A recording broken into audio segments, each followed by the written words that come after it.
Good morning students. आज हम लोग संचयन का पहला पाठ पढ़ेंगे जिसका नाम है हरिहर काका। इस पाठ के लेखक हैं श्री मिथिलेश्वर जी। लेखक के बारे में आपको थोड़ा सा परिचय देना चाहेंगे कि आप बिहार के रहने वाले हैं और वहीं पर आपकी पढ़ाई शिक्षा हुई और ग्रामीण परिवेश से आप ज़्यादा जुड़े रहे। आरा एक जगह का नाम है बिहार में, वहाँ के से 40 किलोमीटर दूर की ये कहानी है। इसको हम बड़ी कहानी कह सकते हैं, इसको लघु उपन्यास कह सकते हैं और इसमें लेखक ने हरिहर काका के बारे में पूरी जानकारी दी है। उनके ऊपर ये उपन्यास या बड़ी कहानी लिखी है, लघु उपन्यास या बड़ी कहानी लिखी है। तो पहले हम इसकी समरी आपको बताना चाहेंगे कि इस पाठ में है क्या। इस पाठ के जो मुख्य पात्र हैं वो हरिहर काका हैं।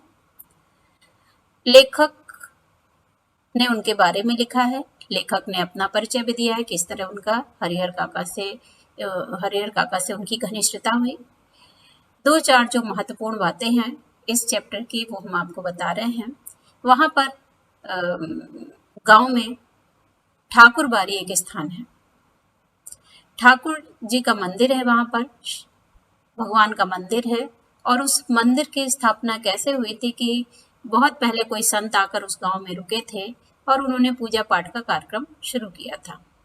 जब वो वहाँ पूजा पाठ करने लगे तो धीरे धीरे लोगों की आसक्ति भी पूजा पाठ में बढ़ती गई। और फिर जब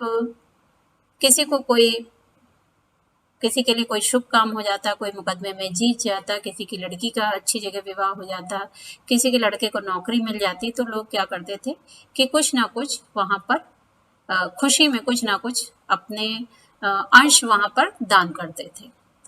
इसमें अनाज और वस्त्र और आभूषण वगैरह तो वो लोग दान करते ही थे। साथ में जब बहुत ज़्यादा खुशी उनकी होती थी तो वो लोग जमीन का कुछ टुकड़ा भी दान में कर देते थे। इस तरह ठाकुर बाड़ी के दिन प्रतिदिन उन्नति होती गई, बढ़ता गया ठाकुर बाड़ी और वहाँ प्रसिद्ध हो गया, पूरे इलाके में प्रसिद्ध हो गया ठाकुर बाड़ी। इस कहानी से संबंधित महंत जी हैं, मंदिर के पुजारी हैं, हरिहर काका के परिवार के लोग हैं। तो हरिहर काका 4 भाई थे। एक बड़े भाई थे, उसके बाद दूसरे नंबर पर हरिहर काका थे, उसके बाद 2 और लोग थे। तो इन लोगों के पास 60 बीघा जमीन थी। जमीन की नाप होती बीघे में, तो बीघा जमीन थी, काफी बहुत ज्यादा जमीन होती है। तो अगर 4 भाइयों में उसको डिवाइड किया जाए तो 15-15 बीघा सबके हिस्से में आने वाली थी। तो बाकी 3 भाइयों के तो परिवार थे, पत्नी थी, बच्चे थे, लड़के थे और ये सब लोग मिलजुल कर एक घर में रहते थे। लेकिन हरिहर काका के साथ क्या हुआ, उन्होंने 2 विवाह किए और दोनों विवाह से उन्हें संतान सुख प्राप्त नहीं हुआ। उनके अर्थात उनके कोई संतान नहीं थी और उनकी पत्नियों की भी मृत्यु हो गई थी। कुछ लोगों ने 2 पत्नियों की मृत्यु के बाद उनको सलाह दी कि वो तीसरा विवाह भी कर ले, लेकिन वो इसके लिए राजी नहीं हुए। उनका शरीर, उनकी उम्र बढ़ रही थी और उनको कुछ लगा कि उचित नहीं है, तो उन्होंने तीसरा विवाह नहीं किया था और परिवार में आनंद के साथ रह रहे थे। लेकिन थोड़े दिन तक तो भाइयों की पत्नियों ने उनका ध्यान रखा, उनके खाने पीने का, और लेकिन धीरे धीरे उनको वो अतिरिक्त प्राणी मानकर उन पर ध्यान देना लोगों ने कम कर दिया। जब तक उनके भाई घर में रहते थे तब तक तो उनकी देखभाल होती थी और उसके बाद जब वो लोग खेत पर चले जाते थे तो उनको कोई भी नहीं पूछता था।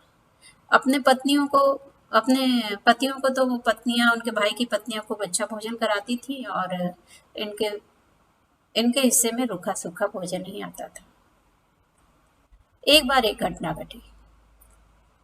हरिहर काका का भतीजा अर्थात भाई का बेटा पढ़ लिख करके शहर में लिपिक का काम करता था, क्लर्क की उसकी नौकरी लग गई थी। तो उसका कोई मित्र आया था तो घर में बहुत अच्छा अच्छा खाना बना था। हरिहर काका ने सोचा कि मुझे भी बहुत अच्छा खाना मिलेगा खाने को। तो लेकिन सब लोग खा पी चुके और किसी ने हरिहर काका को नहीं पूछा और उनको बचा कुचा भोजन थाली में डाल दिया। जैसा कि वृद्धावस्था में होता है और अकेलेपन में, एक तो वो अकेलेपन से जूझ रहे थे और दूसरे बीमारी से उठे थे, और उनकी जमीन का सारा जितनी फसल होती थी वो पूरे परिवार में इस्तेमाल होती थी। तो उनको इतना गुस्सा आया कि उन्होंने थाली उठा करके खाने की फेंक दी। सभी लोग निकल आए, घर के महिलाएं बच्चे सब निकल आए, और इत्तेफाक से उस समय जहाँ पर ये दालान में अपने घर के बाहर के हिस्से में इनके ठाकुर बाड़ी के एक महंत जी बैठे हुए थे, और उन्होंने ये सारा किस्सा जाकर ठाकुर बाड़ी में बताया। ठाकुर बाड़ी में जो महंत और पुजारी थे वो पूरी तरह धार्मिक दिखावा ही करते थे। पूरी तरह से उनमें वो धार्मिकता थी नहीं, मन में धार्मिकता नहीं थी, ऊपर से वो दिखावा करते थे। और उन्हें लगा कि ये बहुत अच्छा अवसर है जब हरिहर काका को अपने नियंत्रण में ले लेना चाहिए और उनकी 15 बीघा जमीन को किसी तरह अपने नाम करवा लेना चाहिए। तो इस तरह इस कहानी में दिखाया गया है, इस लघु उपन्यास में दिखाया लेखक ने कि बहुत खींचतान मची हुई थी हरिहर काका की। हरिहर काका जो बहुत साधारण सरल व्यक्ति थे, उनको इन परिस्थितियों ने थोड़ा सा चालाक बना दिया था। तो कभी महंत उनको खींचते थे अपनी तरफ, कभी उनको परिवार खींचता था, और सबको किसी को हरिहर काका से कोई लगाव नहीं था। सब चाहते थे उनकी 15 बीघा जमीन किसी तरह या तो ठाकुर बाड़ी के नाम लिख जाए, और परिवार वाले सोचते थे कि हमको मिल जाए। हालांकि उनकी देखभाल करने वाला कोई नहीं था। तो इस कहानी में बताया गया है कि कभी कभी अगर हम इसके शिक्षा देखें इस चैप्टर की, तो हमको बताया गया, इस कहानी को पढ़कर हमको यह आभास होता है कि कभी कभी संपत्ति हमारे लिए कितना बड़ा अभिशाप बन जाती है। कुछ लोग चाहते हैं कि किसी को लगता है कि हमारे पास आज ये चीज़ नहीं है, वो चीज़ नहीं है, लालसा रहती है व्यक्ति को। लेकिन जिसके पास थी 15 बीघा जमीन थी हरिहर काका के नाम, तो उनके साथ कैसा अन्याय हो रहा था ये आप इस कहानी में पढ़ेंगे। तो अर्थात किस तरह से 15 बीघा जमीन उनके जीवन के लिए अभिशाप बनी, वो भी आप इस कहानी में पढ़ेंगे। तो शुरू करते हैं। हरिहर काका।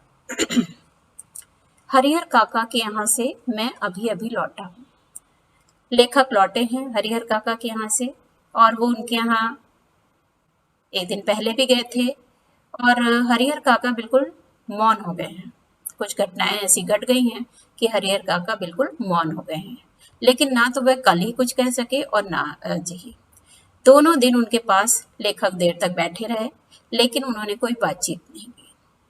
जब उनकी तबीयत के बारे में पूछा तब उन्होंने सिर उठाकर एक बार लेखक की तरफ देखा, और फिर सिर झुकाया तो दोबारा लेखक की तरफ देखा भी नहीं। हालांकि उनकी एक ही नज़र बहुत कुछ कह गई। जिन यंत्रणाओं के बीच वो घिरे थे और जिस मना स्थिति में जी रहे थे, उसमें आंखें ही बहुत कुछ कह देती, मुंह खोलने की जरूरत नहीं पड़ती। तो लेखक ने इसमें बताया है कि उनकी मना स्थिति बहुत खराब थी।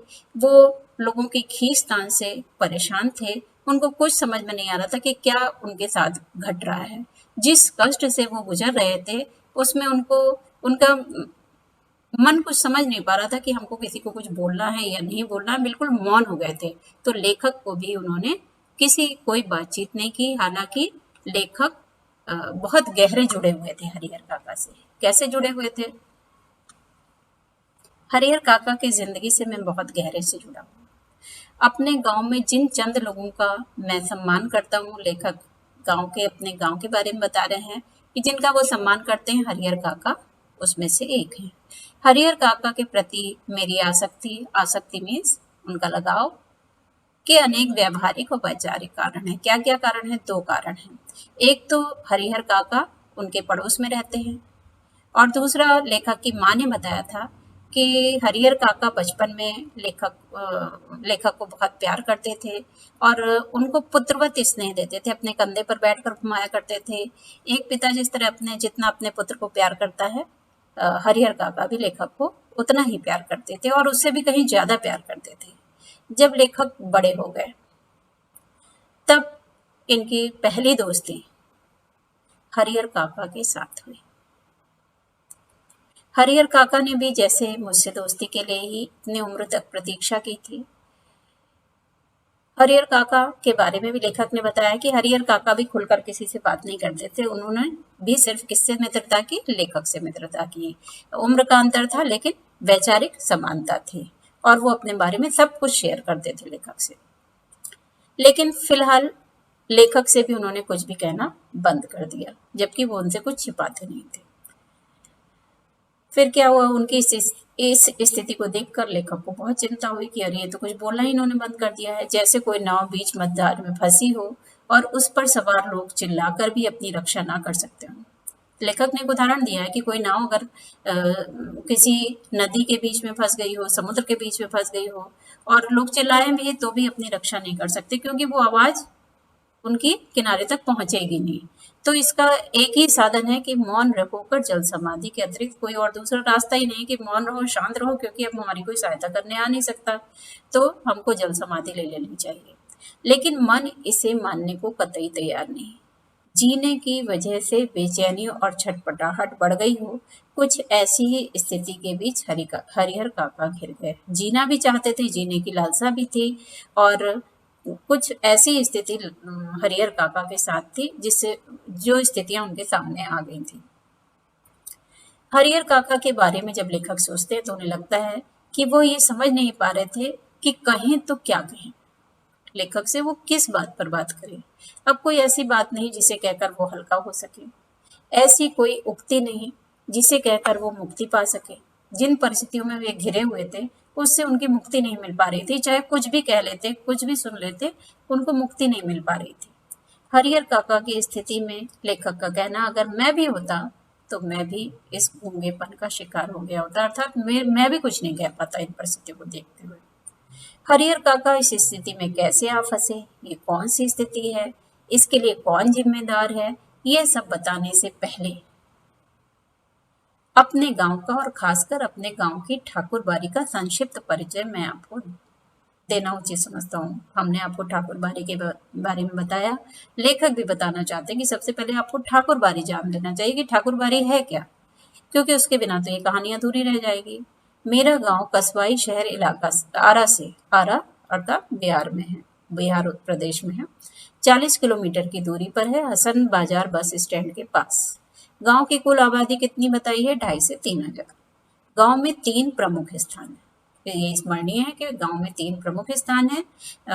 पश्चिम में बड़ा सा तालाब है, बीच में बड़ा सा पुराना बरगद का वृक्ष है और पूरब में ठाकुर जी का विशाल मंदिर है जिसे गांव में लोग ठाकुरबाड़ी कहते हैं। गांव में इस ठाकुरबाड़ी की स्थापना कब हुई, इसकी ठीक ठीक जानकारी किसी को नहीं है। इस संबंध में गांव में जो कहानी प्रचलित है वह यह है कि वर्षों पहले जब गांव पूरी तरह बसा भी नहीं था, कहीं से एक संत आए थे इस स्थान पर, झोपड़ी बनाकर रहने लगे थे। वह सुबह शाम यहाँ ठाकुर जी की पूजा करते थे, लोगों से मांगकर खा लेते थे, पूजा पाठ की भावना जागृत करते थे। बाद में लोगों ने चंदा करके यहाँ ठाकुर जी का एक छोटा सा मंदिर बना दिया, श्री कृष्ण जी का छोटा सा मंदिर बना दिया।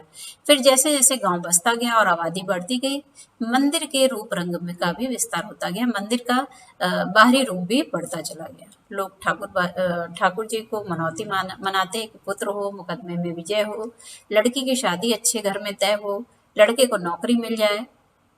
फिर जब इसमें सफलता मिलती तो खुशी में ठाकुर जी पर रुपए, जेवर, अनाज आदि चढ़ाते। अधिक खुशी उनको होती तो ठाकुर जी के नाम अपने खेत का एक छोटा टुकड़ा लिख देते। और ये परंपरा अभी तक जारी है, जैसा कि लेखक ने बताया। तो इस तरह धीरे धीरे ठाकुरबाड़ी में संपत्ति बढ़ती गई, रुपए पैसा बढ़ता गया, धन संपत्ति ठाकुरबाड़ी की बढ़ती गई और जमीन भी बढ़ती गई। फिर क्या हुआ, जो अधिकांश लोगों का विश्वास है कि उनकी अगर फसल अच्छी होती है तो ठाकुर जी की कृपा से, और मुकदमे में अगर जीत होती है तो ठाकुर जी के चलते, लड़की की शादी अच्छे घर में तय हो जाती है तो ठाकुर जी की कृपा से। लोगों में विश्वास का परिणाम है कि गांव की अन्य चीजों की तुलना में, तो इससे क्या हुआ, ठाकुरबाड़ी का विकास 1000 गुना अधिक हुआ। सब कुछ थोड़ा थोड़ा, जब भी कोई खुशी का अवसर होता था लोग चढ़ावा वहां चढ़ा देते थे। इस तरह ठाकुरबाड़ी का विकास ज्यादा हुआ, गांव का उतना नहीं हुआ, 1000 गुना विकास हो गया। ये ठाकुरबाड़ी न सिर्फ मेरे गांव की एक बड़ी और विशाल ठाकुरबाड़ी है, बल्कि पूरे इलाके में इसके जोड़ की दूसरी ठाकुरबाड़ी नहीं है।